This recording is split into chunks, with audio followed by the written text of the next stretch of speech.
Hello everyone, welcome to the records of history. तो जैसा कि हमने कल की क्लास में पढ़ा था, थोड़ा सा सम अप कर लेते हैं कि क्या हुआ था कि लॉस ऑफ ट्रेजरी हो रहा था फ्रांस के अंदर। और क्यों हो रहा था?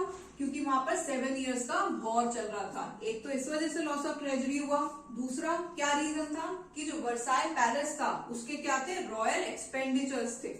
इस सब के चलते हुए ही फ्रांस के ऊपर एक डेब्ट आ गया था। कितने अमाउंट का? 12 बिलियन लिब्रे का। And this currency, Libre currency, was ended in 1794। ठीक है। और क्या हुआ था कि अब ये टैक्स कैसे पे, अब ये जो डेब्ट लगा है इसको कैसे पे किया जाए। ठीक है। तो फ्रांस के जो राजा था, कौन था? लुई 16। उसने क्या सोचा कि क्या करते हैं, टैक्स को बढ़ा देते हैं। अब आप सोच के देखिए कि बर्डन ऑफ टैक्सेस किस स्टेट पर, किस एस्टेट पर था? थर्ड एस्टेट पर। ठीक है। तो अब ये बहुत ही ऑब्वियस है कि अगर आप जिस एस्टेट पर आपने पहले से इतना बर्डन डाला हुआ है टैक्सेस का, आप उसी के ऊपर दोबारा से उसी टैक्स को और ज्यादा इंक्रीज करने की बात करोगे तो वो एस्टेट तो भड़केगा ना। ठीक है। तो यही होने वाला था। तो एक दिक्कत थी फ्रांस के अंदर कि जब भी आपको कोई न्यू टैक्स लगाना है तो आपको उसके लिए क्या करना पड़ेगा, तीनों एस्टेट की मीटिंग को बुलाना पड़ेगा। एक मीटिंग कंडक्ट होगी जिसमें तीनों एस्टेट्स को क्या किया जाएगा, इनवाइट किया जाएगा। तो अब यही सबसे बड़ी दिक्कत थी। और उसके बाद क्या हुआ कि यहीं से क्या होगा, rise of educated middle class. यहीं से जो एक समाज के अंदर पढ़ा लिखा मध्य वर्ग है उसका क्या होगा, उदय होगा। और वही लोग क्या करेंगे, इस थर्ड एस्टेट के अंदर चाबी भरने का काम करेंगे। यही लोग जो हैं इनको बताएंगे कि आपको अपने राइट्स के लिए, अपनी फैसिलिटीज के लिए, सर्विसेज के लिए क्या करना चाहिए, लड़ना चाहिए। ठीक है। आपके क्या क्या अधिकार है इस समाज के अंदर जो आपको मिलने चाहिए, जिनसे आप क्या है, वंचित हैं, जिनसे आप क्या है, एग्जेम्प्टेड है। और ये जो टैक्स है ये क्या होना चाहिए, तीनों एस्टेट्स में डिवाइड होना चाहिए, ना कि सिर्फ आप ही को देना चाहिए। So this is the part 4 of French revolution, rise of middle class of France. तो सबसे पहला पॉइंट जो ये लोग बोलेंगे, जो rise of educated middle class है, वो क्या बोलता है, this class raise question on people's privileges.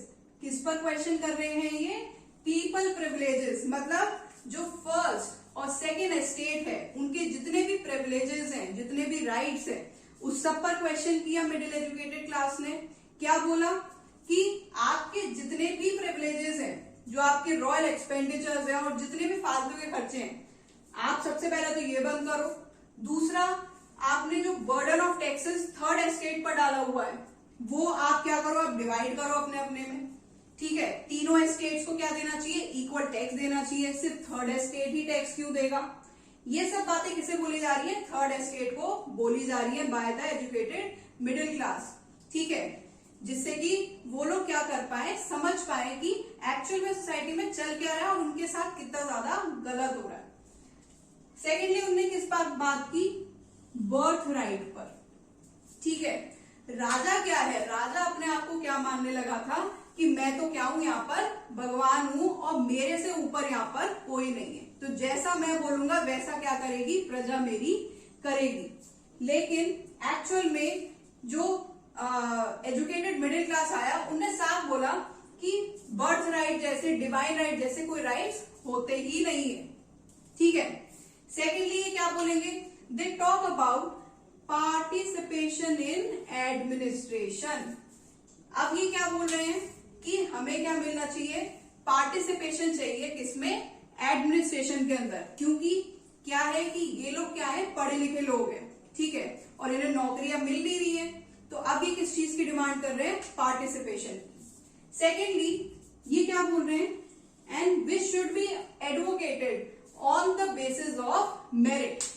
यहां पर क्या होता था, जैसे होता है ना, कोई अपना अगर किसी सरकारी ऑफिस में लगा हुआ है, किसी गवर्नमेंट ऑफिस में अगर अपना कोई एक लगा हुआ है घर का इंसान, तो वो क्या करता है, धीरे धीरे करके अपने घर के लोगों को उसमें लगाने लग जाता है। तो सेम यहाँ पर भी वही चीज थी कि राजा क्या करता था, अपने सगे संबंधियों को सारी जितनी भी पोस्ट वगैरह होती थी, जितनी भी जॉब्स होती थी, उसमें लगा देता था।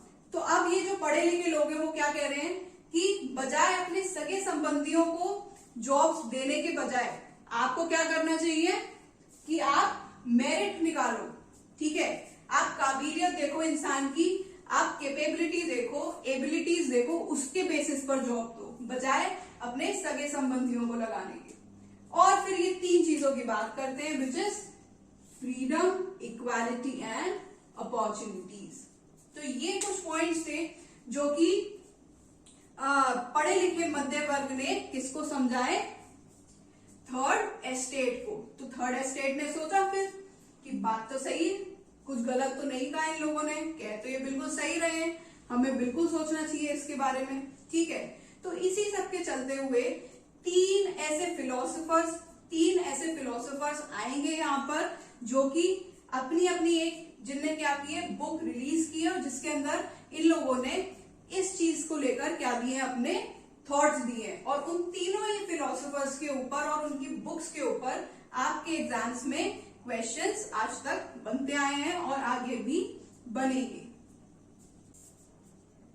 ओके, तो ये कुछ 3 फिलोसोफर्स हैं जिनके बारे में मैं अभी आपसे बात कर रही थी। फर्स्ट फिलोसोफर है जॉन लॉक, और इनने अपनी एक बुक निकाली जिसका नाम था ट्रीटाइज ऑफ गवर्नमेंट, जिसके अंदर ये क्या बोल रहे हैं, denial of birth and divine rights. इनने साफ बोल दिया कि राजा के पास कोई भी बर्थ राइट नहीं है और ना ही कोई डिवाइन राइट नहीं है, इस नाम की कोई चीज ही नहीं होती, ठीक है। ना तो आपके पास कोई जन्म अधिकार है और ना ही आपके पास कोई दैवीय अधिकार है। यहाँ पर क्या है, सब लोग इक्वल हैं और सबको इक्वल अपॉर्चुनिटीज मिलनी चाहिए। ये कौन बोल रहा है, जॉन लॉक अपनी बुक के अंदर, which is treatise of government, ठीक है। नेक्स्ट आते हैं जीन रूसो, इनकी बुक थी सोशल कॉन्ट्रैक्ट, ठीक है। इस बुक में रूसो क्या बताते हैं, government should be based on social relations between people and it's representative. तो रूसो ने क्या बोला कि जो लोग हैं और जो उनके रिप्रेजेंटेटिव्स हैं, मतलब तो उनको क्या, उनके सोशल रिलेशंस पर ही आधारित क्या बननी चाहिए, सरकार बननी चाहिए।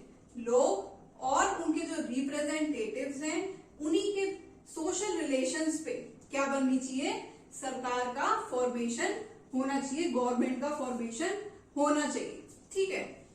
और एक बहुत ही फेमस कोटेशन है, बहुत ही फेमस कोट है जो कि रूसो ने दिया है, the man is born free but he is everywhere in chains, ठीक है। इससे आप क्या समझते हैं कि जो आदमी है वो क्या है, पैदा तो फ्री हुआ लेकिन इस सोसाइटी में आने के बाद, इस समाज में आने के बाद उसके ऊपर बहुत ज्यादा क्या लगा दी गई, बंदिशें लगा दी गई। उस आदमी को क्या कर दिया गया, बांध दिया गया, ठीक है। लोगों को क्या कर दिया गया, बांध दिया गया। The man is born free but he is everywhere in chains. और रूसो सोशल कॉन्ट्रैक्ट में क्या बताते हैं कि जो सरकार है, जो सत्ता है और जो लोग हैं, उनके बीच में क्या होना चाहिए, एक बैलेंस बना रहना चाहिए। और वो बैलेंस कैसे बनेगा, हम क्या करते हैं, सरकार को पावर देते हैं और इन रिटर्न सरकार क्या करती है, हमारे राइट्स को प्रोटेक्ट करती है या फिर प्रोटेक्शन देती है, ठीक है। अब हमारे पास क्या अधिकार है यहाँ पर कि हम क्या कर सकते हैं, उस सरकार की अगर रूलिंग सही नहीं चल रही है, फंक्शनिंग सही नहीं चल रही है, तो हम उसको क्या कर सकते हैं, रिप्लेस कर सकते हैं या फिर उसको ओवरथ्रो कर सकते हैं, हटा सकते हैं। तो क्या आपको ये बात आज के टाइम की डेमोक्रेसी जैसी नहीं लग रही है, ठीक है। तो डेमोक्रेसी के अंदर भी यही होता है, ठीक है, जिसमें क्या हम करते हैं कि हम सरकार को क्या देते हैं, पावर, और सरकार इन रिटर्न हमारे राइट्स को प्रोटेक्शन देती है। अगर हम अपने रिप्रेजेंटेटिव की रूलिंग से या जो फंक्शनिंग चल रही है उससे सेटिस्फाइड नहीं है, हम देख पा रहे हैं कि वहां कुछ गलत हो रहा है, तो हम क्या कर सकते हैं, उसको रिप्लेस कर सकते हैं या फिर क्या कर सकते हैं, उसे ओवरथ्रो कर सकते हैं, हटा सकते हैं। तो ये सब जो बातें थी ये किसने हमें बोली? रूसो ने अपनी सोशल कॉन्ट्रैक्ट के अंदर। उसके बाद थर्ड आते हैं मोंटेस्क्यू। ठीक है, इनने अपनी बुक रिलीज की द स्पिरिट ऑफ लॉज। इसके अंदर ये क्या बात कर रहे हैं? इसके अंदर ये बोल रहे हैं पावर सेपरेशन की। ठीक है, और ये क्या बोल रहे हैं? Decentralization of power. मतलब जो पावर है वो सिर्फ सेंट्रलाइज नहीं होनी चाहिए, सिर्फ राजा तक नहीं होनी चाहिए, उसका क्या होना चाहिए? डिसेंट्रलाइजेशन होना चाहिए। मतलब कि विकेंद्रीकरण होना चाहिए किस चीज का? पावर का। ठीक है, तो ये इस चीज के लिए बात करेंगे। अब डिसेंट्रलाइजेशन ऑफ पावर का क्या मीनिंग है? कि पावर जो है वो डिवाइड कर दी गई, जैसे कि लेजिस्लेटिव, एग्जीक्यूटिव एंड जुडिशरी। ठीक है, तो इन तीनों में क्या कर दिया गया? पावर को डिवाइड कर दिया गया। जैसा कि आज की डेट में भी आप हमारे संविधान के अंदर, हमारे कॉन्स्टिट्यूशन के अंदर देखा करते हैं कि जो पावर है वो कैसी है? डिसेंट्रलाइज्ड है। मतलब 3 पार्ट्स में क्या है? डिवाइडेड है। तीनों की क्या चलती है? अलग अलग फंक्शनिंग चलती है, legislative, executive and judiciary. Okay, तो ये था कुछ आपका इन तीनों फिलोसफर्स के व्यूज। अब आगे आपने बैकग्राउंड में देखा कि जो लुई 16 है, जो उस टाइम फ्रांस का राजा है, वो क्या करने वाला है? तीनों एस्टेट्स की मीटिंग बुलाने वाला है।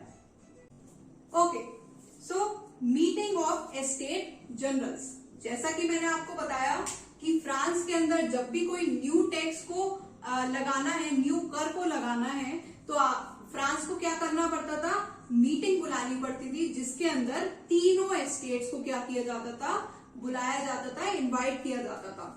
तो अब Louis 16 call an assembly of estate general to pass proposals of new taxes on 5 May 1789।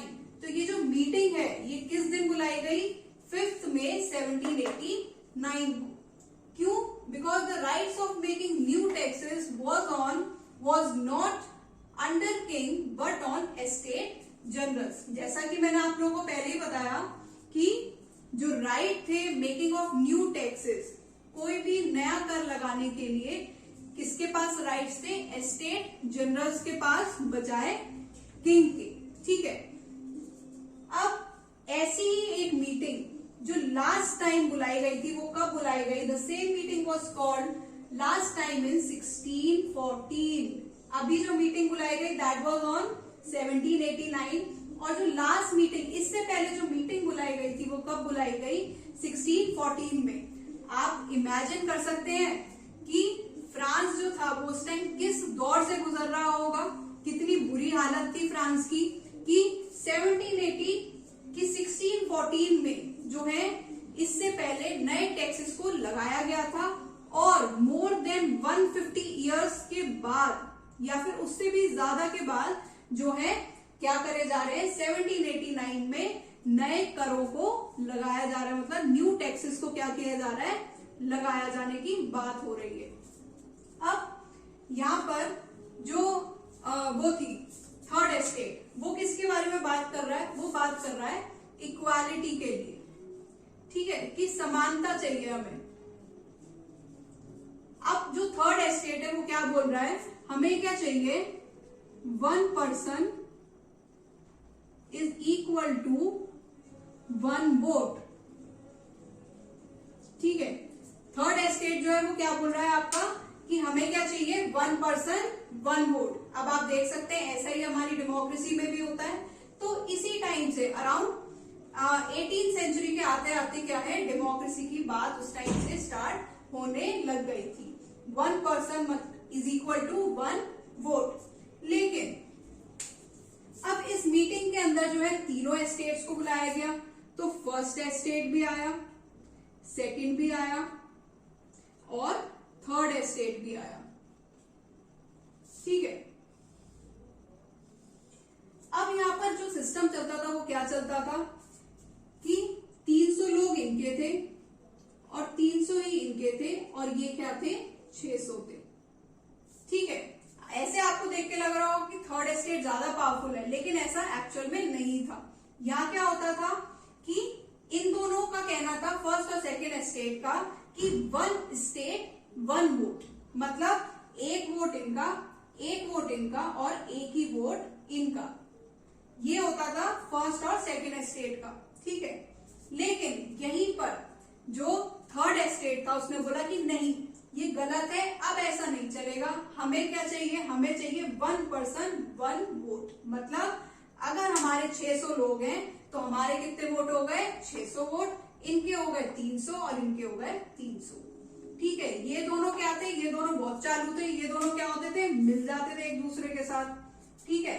और इन दोनों स्टेट में भी ऐसा था कि सारे लोग जो है एक ही मत के नहीं होते थे, ठीक है, सबका एक ही व्यू पॉइंट भी नहीं होता था।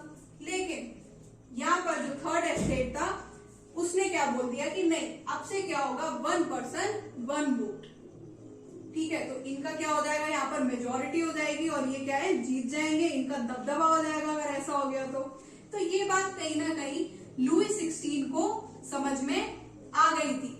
तो अब लुई 16 ने क्या किया कि वो फोर्ट का ताला मारकर और भाग गया, और यहीं से जैसे थर्ड स्टेट को ये बात पता चली, इन लोगों ने क्या कर दिया, रिवोल्ट स्टार्ट कर दिया, रिवॉल्यूशन स्टार्ट कर दिया। तो यहीं से क्या स्टार्ट होता है, फ्रेंच रेवोल्यूशन। अभी तक आपने जो समझा वो सब क्या था, बैकग्राउंड था, और यहां से आपका क्या होगा start, French revolution. Stay tuned for the part 5।